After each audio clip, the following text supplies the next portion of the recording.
నమస్కారం. JP Andhra Pradesh news కు స్వాగతం.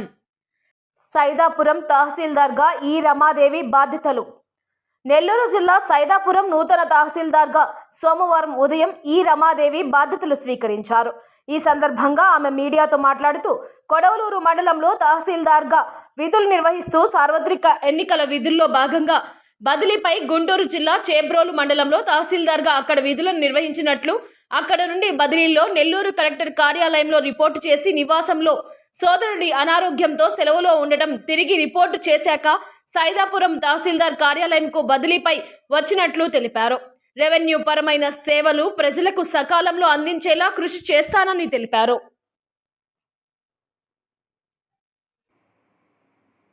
నా పేరు రమాదేవి. నేను ఎలక్షన్ నిమిత్తం గుంటూరు జిల్లా చేబ్రోలు మండలంలో తహసీల్దార్గా విధులు నిర్వహించి నెల్లూరు జిల్లాకి మళ్ళా తిరిగి వచ్చిన సందర్భంలో ఒక అనివార్య కారణాల వల్ల మా ఇంట్లో పరిస్థితుల వల్ల ఒక 2 నెలల సెలవులో ఉండాల్సి వచ్చింది. తర్వాత సైదాపురం తహసీల్దార్గా ఈరోజు జాయిన్ అయ్యాను.